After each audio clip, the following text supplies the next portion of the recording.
Hello, everyone. Um, Today, I am going to be talking about bedside nursing. Um,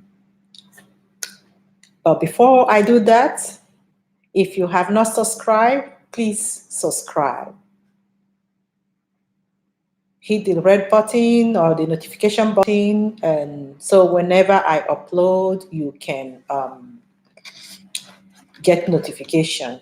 Okay? So today I am going to talking about nursing in general, everything you can do as with your nursing degree or with your nursing license. So there are different kinds of nursing. I've heard people say, "Oh, nursing, they are tired of nursing, they are burnout." Yes, there is nursing burnout, especially with the shortage of nurses in the facilities right now. So people are most facilities are understaffed. So there is always this nursing burnout that every nurse experience. But before you quit nursing, just hear this first.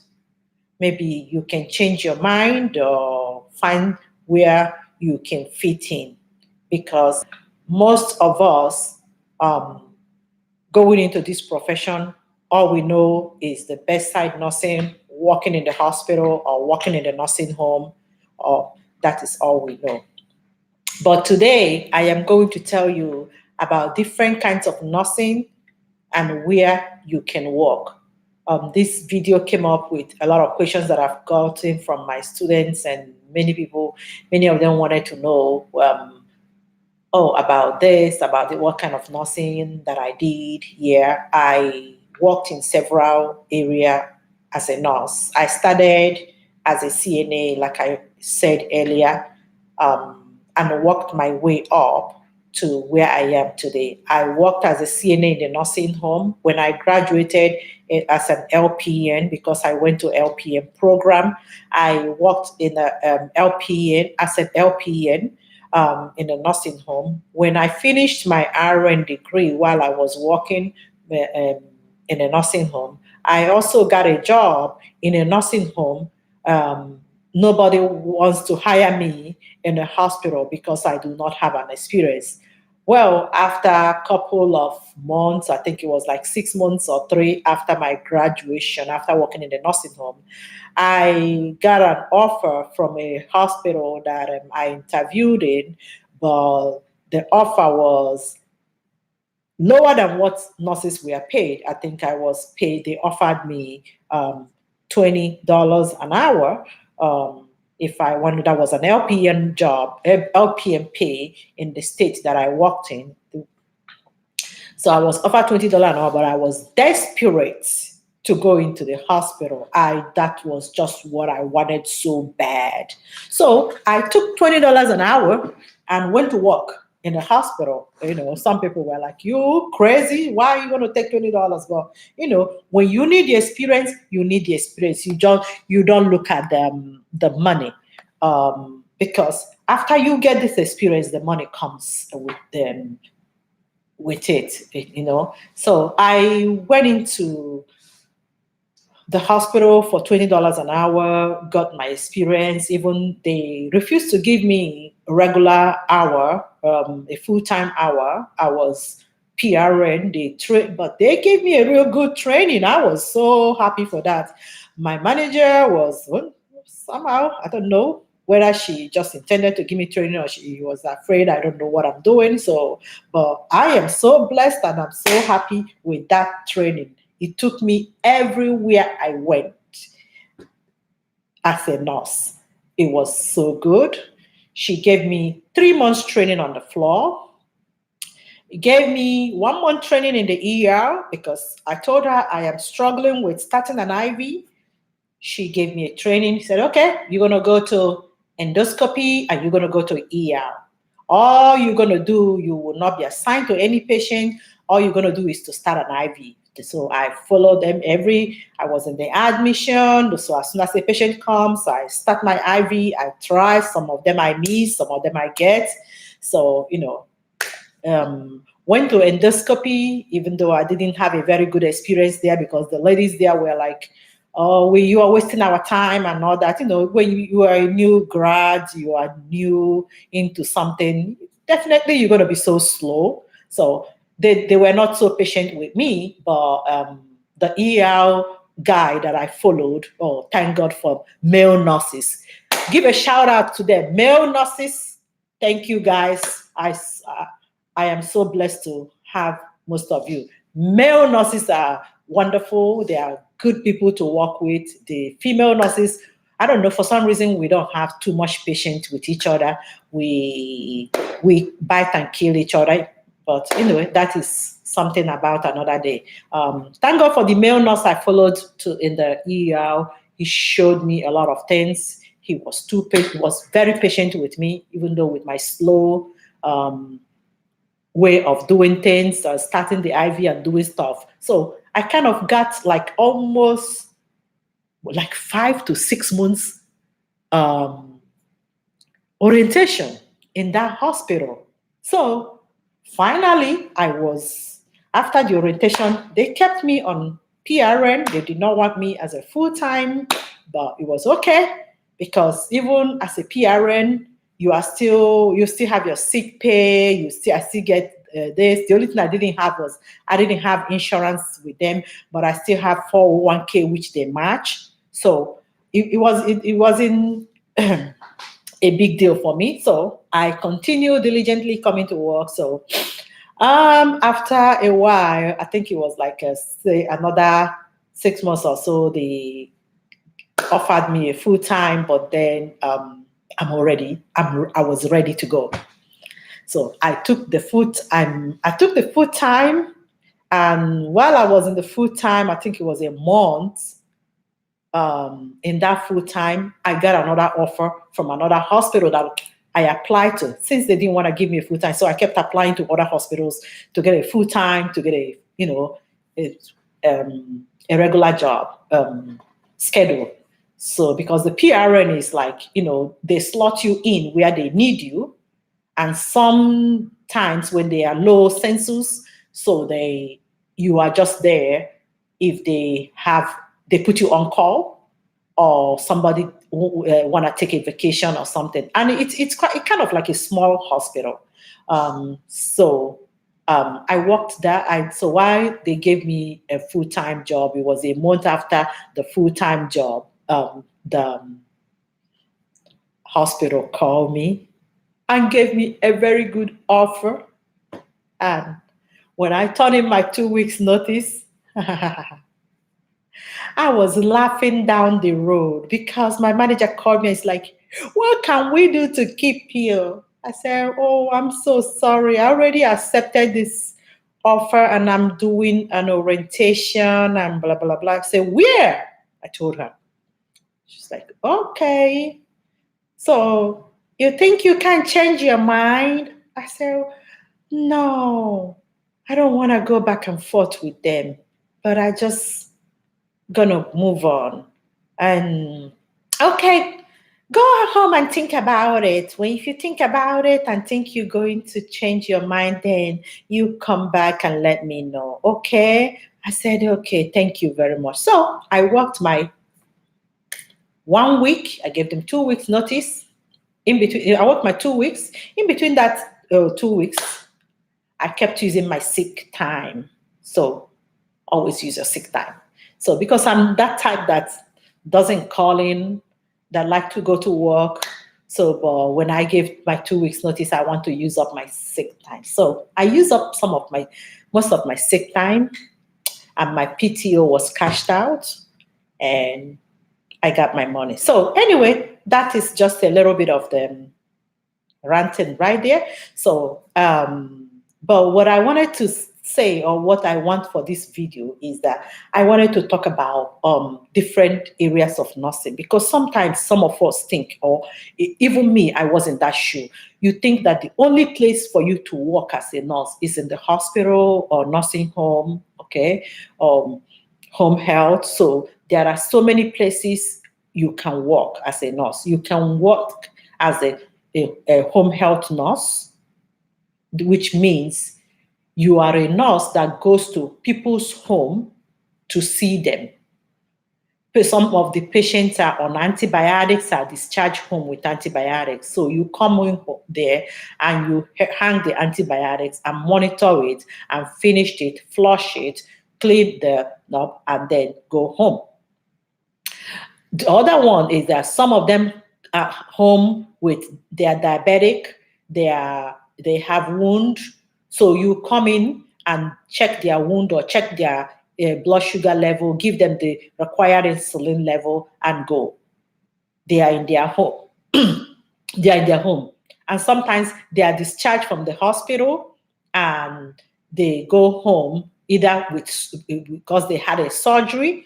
So they needed somebody to come in there, do the wound change, do the treatment, monitor them and see what they're doing and report back to the doctor.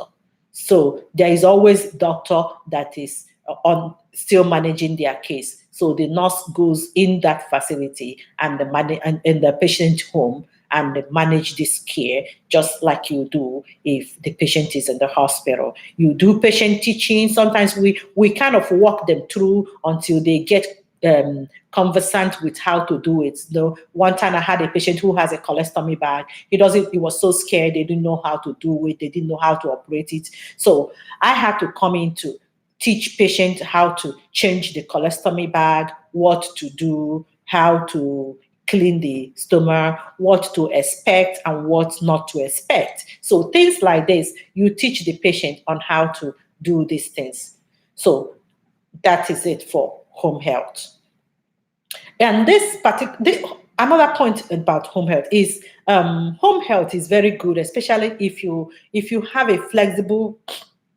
It gives you that flexible schedule. It's not like 9 to 5 or you're clocking at 7 p.m. and the next time you get off is 12 p.m. It's 7 to 7, so you'll be there for 12 hours. So it gives you that flexibility. So in between your patients, you can go in and do some shopping and go and drop at home and then or leave it in your trunk and go see the next patient. Or in between that patient, you can go pick up your kids and from school and drop them off after school and visit the other one. So you can just spread your schedule the way it works out for you. That is one thing I enjoyed when I did home health. So the next kind of nursing you can do is travel nursing. Travel nursing means you go into different facility. It could be in the same state where you reside in, but it has to be at least 100 miles away from your house for it to be considered travel. Because when it is travel nursing, there is a stipend that you are given, some of it that is not taxed. So say the pay for this job, for this travel job is $20 an hour. So the company might decide to tax $8 or $9 an hour. Then the rest of the $11 or $12 will become tax-free, which is considered your housing and your meal, because you are considered traveling. They expect you to have two homes where you are working and your own residence. Say, for instance, you are from California and you work in another city in California that you have to drive for quite almost 100 miles away to go take care of patients. It is considered a travel. So the agency is supposed to pay you what is called a stipend, and that stipend includes the stipend with your hourly wage. You can also go from one state to the other. You can go from being in Texas to California, or from Texas to another Colorado or whatever state you choose to. But bear in mind that some of these states are not compact states. What is compact state? Compact state means you can practice in that state. Say, like Oklahoma is a compact state now. Texas is a compact state. So if you have an Oklahoma license, you can go and practice in Texas.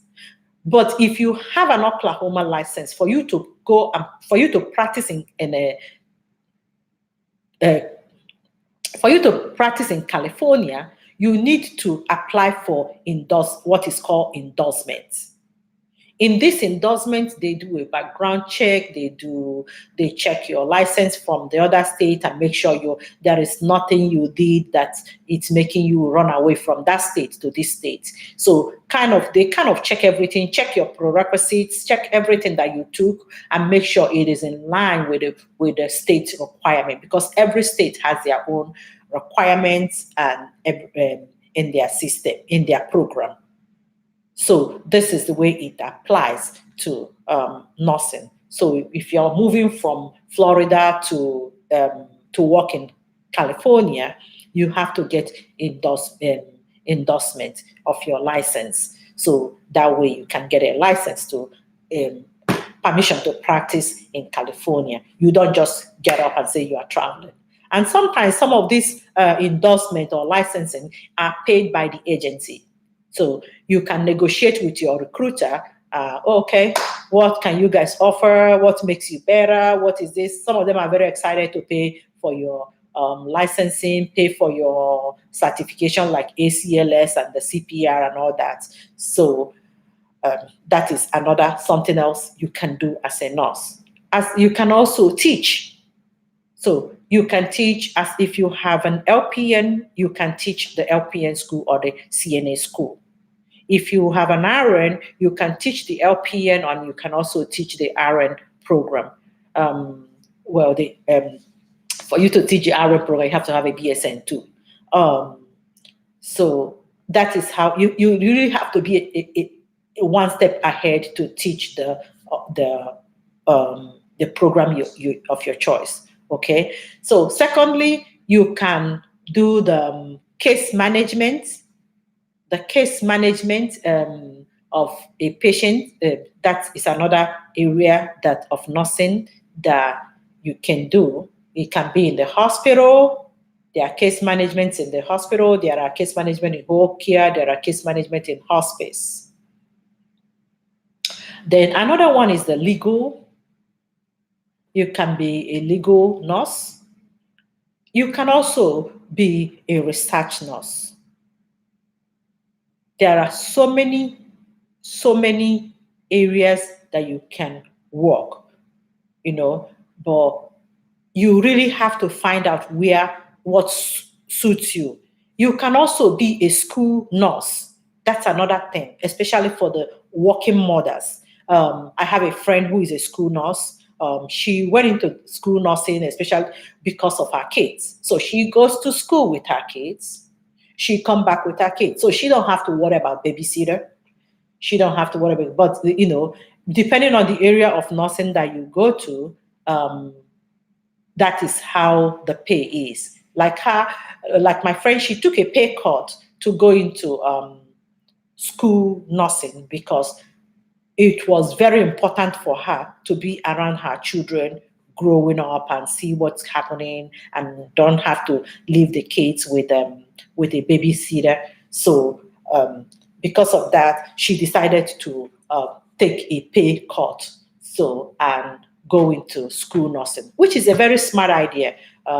Because when you add and subtract how much you pay the babysitters and what's going on in your baby's life, I think it's a win-win situation going into school nurse for her. So that is, and then you can also be a flight nurse. These are nurses that goes with the helicopter, and when they want to pick a patient or there is an accident and all that, or they're transferring somebody on a vent and all that. So there are so many. There is an MDS. You can be MDS nurse. you can see them in the nursing home, and there are some of them too in the hospital. You don't take care of patients. Most of their destinies care plan and the paperwork.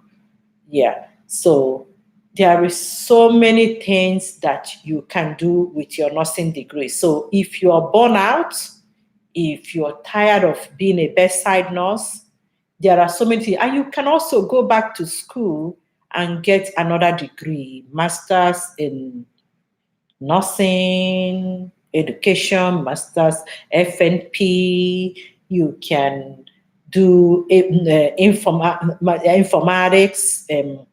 And informatics is something that it's common these days because they need so many of them, so many computer system, so many of it, so many. I can't even say how much this this area of nursing is selling these days. It is selling so much that it's taking over because technology is everything. Schools now is technology, shopping is technology, everything is technology. So there's so many areas. So you can also go for nursing leadership and administration. So there is so many areas. So that is one thing you should know about this profession. So you did not make a bad choice. I've heard people say that I'm burnt out, I'm tired, I don't know what I'm going to do. I am burnt out, I'm working in a bedside nursing. I think I made a bad decision. I don't know what I did. Why did I choose this profession? My leg hurts. I'm tired of standing. I'm tired of working 12 hours. I've heard so many complain about it. Even I had that moment too. So I just want to share with you for those who do not know. There are so many things you can do with your degree, with your nursing degree. You do not have to just be a bedside nurse. That is the first thing that every one of us want to be. That is the first thing that every one of us fall into, that category, So I just wanted to share that. So those of you who are graduating, who are getting out of school, or those of you who are burnt out, or who are thinking about what is my next move? What do I do next? What can I do with this degree? How can I progress more? There are so many. Even you can also work with the NCLEX, the Kaplan, those pre-tests and all that. So the test review, they do review for students who have graduated from nursing school. So it is another avenue where you can what you can do with your nursing degree. I hope this helps somebody out there. Just give me a thumbs up if you watch this video and it's helpful to you. And I'm welcome to any kind of comment. Subscribe and share. Thanks. Bye.